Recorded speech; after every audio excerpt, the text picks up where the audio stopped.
Har bir inson, mo'min musulmon, ota-ona o'z farzandini kelajakda istiqbolli, baxt saodatli, mustaqil hayot kechirib, jismoniy va ruhiy jihatdan barkamol bo'lishini xohlaydi hamma inson.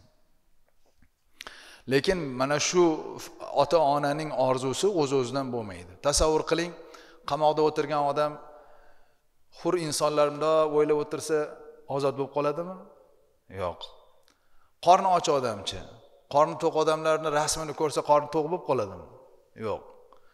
Adolatsizlikka uchragan inson kitobda ochib adolatli zamonni, hayotni o'qigani bilan adolat bo'lib qoladimi? Yo'q. Demak, harakat kerak. Qorni och odam qorni to'ydirish uchun harakat qilish kerak. Zulmga qarshi kurashish kerak. Adolatli bo'lish uchun o'zida xatti harakat kerak. Xuddi shunday ota-ona farzandini kelajakda baxtli, saodatli bo'lishini faqatgina o'y bilan, harakat bilan, niyati o'zi kifoya qilmaydi. Balki uning amali ham, harakati ham kerak bo'ladi.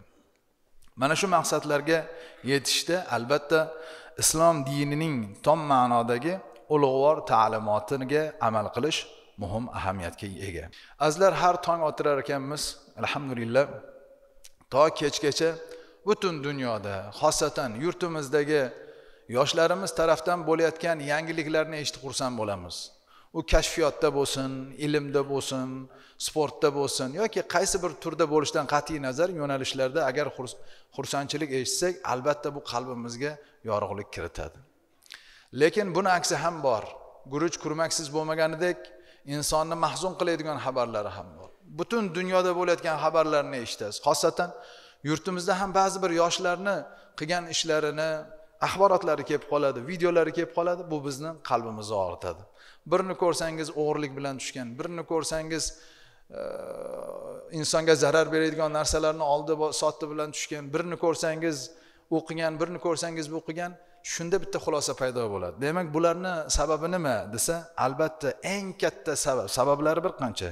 Eng katta sabablardan bittasi o'sha farzandning tarbiyasiga e'tibor berilmaganligi bo'ladi. Ana shu uchun tarbiyadan murod yuqorida aytganimizdek islomiy, o'zgarmas, qishda ham, yozda ham, olovli kunda ham, yorug' kunda ham o'chmaydigan, o'zgarmaydigan qonun, Alloh taolo yaratgan insonning hayot kechirish qonuni bu islom hisoblanadi. Shu uchun azizlar, tarbiyadan murod islomiy tarbiyadir. Siz aytishingiz mumkin, faqat musulmonlar farzandini tarbiya qiladimi? Boshqa dindagilar tarbiya qilmaydimi? Yo'q. Albatta ular ham tarbiya qiladi. Ahli kitoblar ham hammasi bolasining yaxshi bo'lishini xohlaydi. U yahudiy bo'lsin, nasroniy bo'lsin, butparast bo'lsin, hatto xudosizi ham bolasi yaxshi bo'lishini xohlaydi.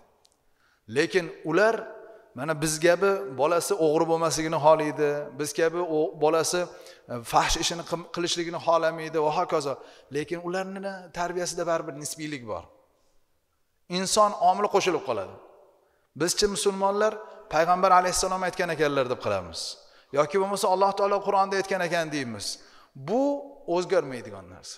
Yana aytaman, qaysi qit'ada bo'lmasin, Qur'on va sunnatning tarbiyasi to'g'ri kelaveradi. Afrikaga boring, Yevropaga boring, Osiyoga keling, qayerga borishingizdan qat'iy nazar, hamma joyda to'g'ri kelaveradi. Chunki insonni Alloh yaratdi. Yer, zaminni o'zi yaratdi, qanday yashashni ham o'zi o'rgatdi.